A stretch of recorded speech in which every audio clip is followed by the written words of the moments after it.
저는 안병산 집사입니다. 먼저 치유의 은혜를 주신 하나님께 영광 올려드립니다. 건강 하나만은 자신하며 살아왔었는데 올 4월경에 종양이 발견되어 혈액암이라는 판정을 받고 그날부터 저는 전혀 생각하지 못했던 암 환자가 되고 말았습니다.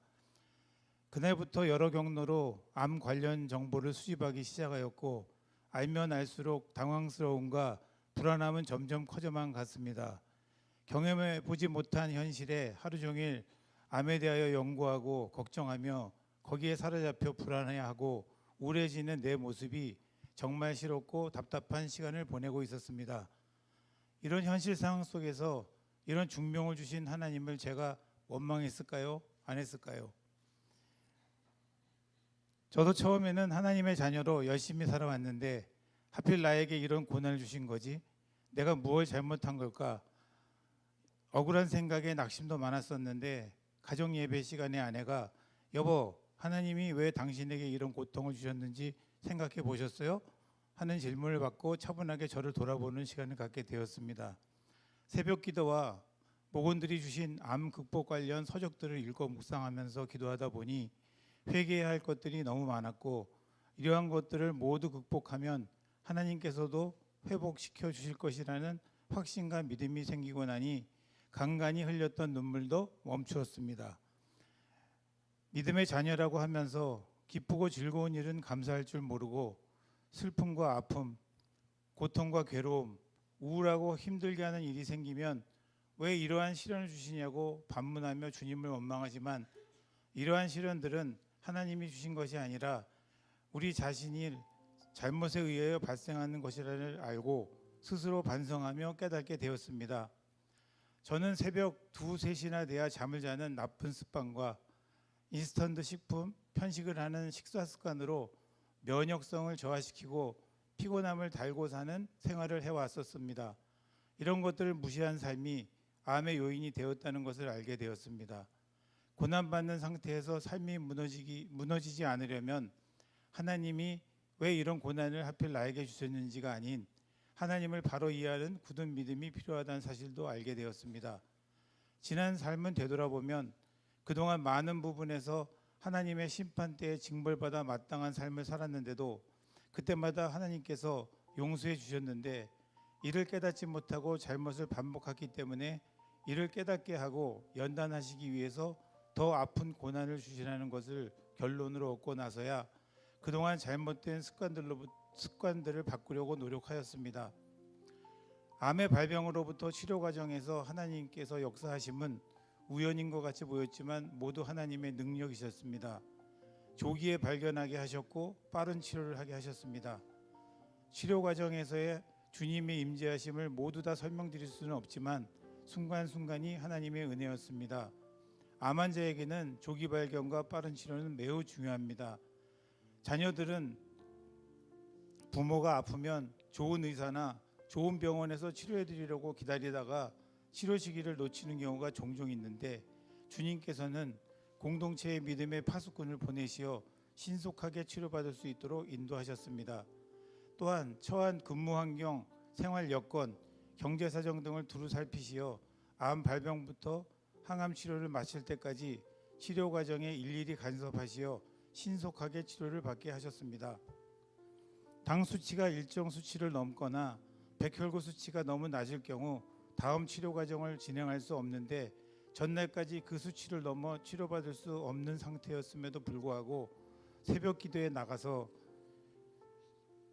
안수기도를 받고 병원에 가면 신기하게 수치가 조절되어 정상적으로 치료받을 수 있게 하셨습니다. 또 지쳐있는 다른 환자들에 비해 저에게는 믿음의 동역자들과 주님이 항상 함께 하셔서 극복할 수 있었습니다. 암에 걸렸다는 공포심과 항암 치료 과정에서 오는 식욕 부진, 체력 저하, 의욕 상실, 정말 힘들고 외로운 시간이었습니다. 또한 항암 치료 후유증으로 생기는 탈모는 나이와 성별에 상관없이 우울하게 만들어 사람들과 대면하는 것을 피하게 만들었는데 머리도 자르고 저의 환우를 공동체에 알리고 나니 한결 마음이 가벼워지고 편했습니다.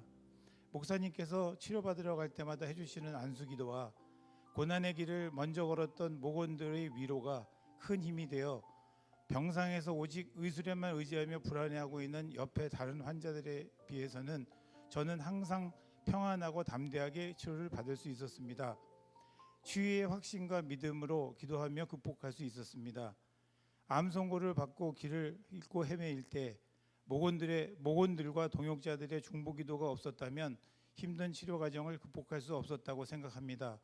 성도님들의 모두가 건강하시길 소망하지만 만약에 저와 같은 고난이 찾아온다면 혼자 외롭게 고통받지 마시고 환우는 하나님께서 우리를 믿고 맡기신 신비로운 훈련이라고 생각하시고 치유의 확신과 믿음을 가지고 함께 기도하시면 반드시 극복할 수 있을 것입니다.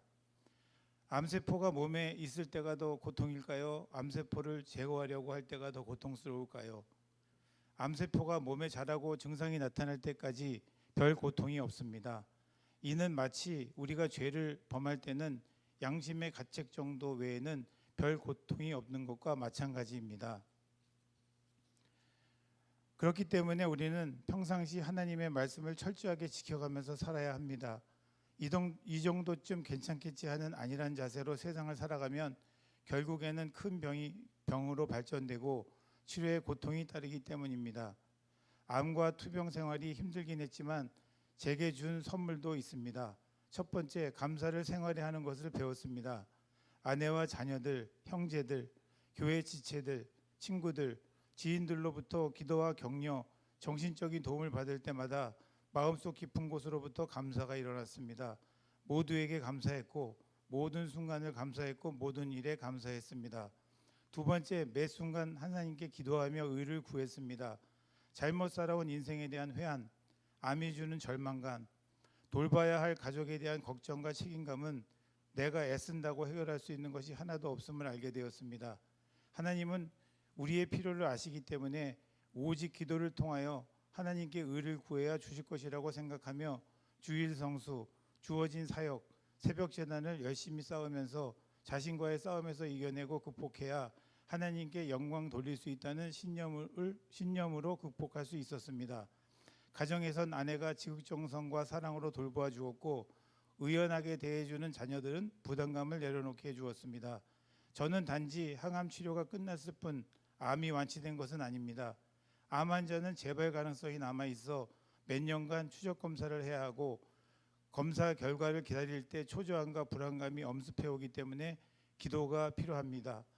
예전에는 이러한 사실을 모르고 환우들을 위한 기도 시간에 간절함이 없이 기도했음을 고백하며 지금은 더 뜨겁고 간절하게 기도하고 있습니다. 중보기도의 힘은 위대합니다. 지금 홀로 고통 중에 있는 환우들이 계시다면 기도를 부탁하십시오. 하나님께서는 기도를 들으시고 반드시 치유의 은혜를 주실 것이라는 믿음을 가지십시오. 하나님은 저에게 아바 아버지시며 위로자이셨고 이미 치료의 하나님이셨습니다. 환우 중에 이런 하나님을 만났고 알아가고 사랑하는 저의 삶이 어찌 은혜와 축복이 아닐 수 있겠습니까? 제가 이런 은혜를 놓치지 않고 더욱 굳건한 믿음과 감사하는 마음으로 신앙생활을 하도록 앞으로 많은 기도 부탁드립니다. 환우 여러분도 희망을 잃지 마십시오. 감사합니다.